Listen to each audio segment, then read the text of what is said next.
Thanks for joining us for Coast to Coast Car Talk live on Facebook.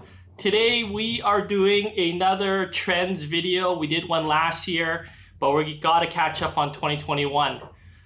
With SEMA not happening and a very different 2020, we're going to discuss what's happening in 2021 for cars, parts, and the scene.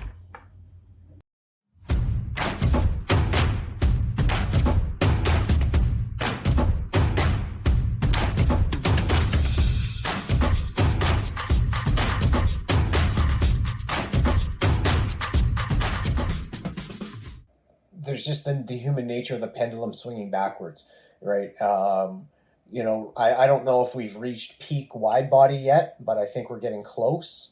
And I think it's just natural for things to kind of come back and people want to kind of crave the stock body lines and things like that. And then there's certain, vehicles that, as they age, just are appreciating like crazy. And so you'd be crazy to start hacking some of those up, right? Right, very true. We're seeing Type Rs and obviously NSXs and MK4s, S2000s. Yeah, wow, just it's crazy. which is great. And it wouldn't make sense to pick something up like that and throw on a crazy wide body on it, right? So I'm in agreement with that. But let's talk about wide bodies. And I think, to your point, Jeff, I'm aligned. I don't think we've hit peak wide body. And I think last year we were like, I think peak wide body's here, but we're still seeing that happen.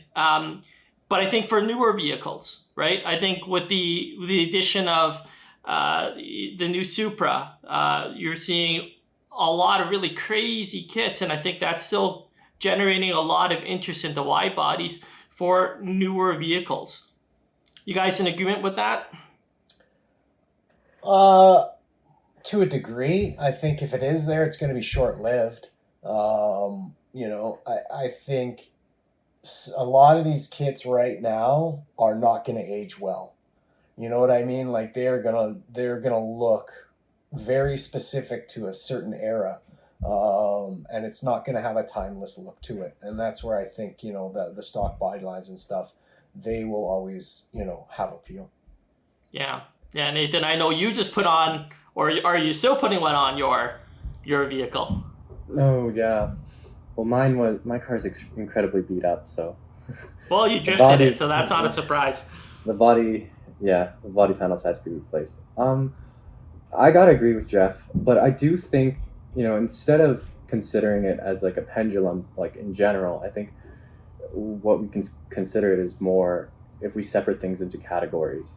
For example, it's like, pre-2000s, we're probably not going to see many cars be wide body anymore because those values are going up. There's more appreciation for them, I guess, internally as a group. And then newer cars, obviously, we're still seeing Supras being wide body, newer cars getting interesting kits. I think Nakai's doing a 997 now, I believe. Someone correct me if I'm wrong. Yeah. Yep. So he's doing a 997. So again, a newer car, but I think that gap or lull between 2000 and 2010, like I mentioned earlier, because those are hitting lower prices and those are more available, there's still high numbers of them, people are going to probably more than likely do those cars.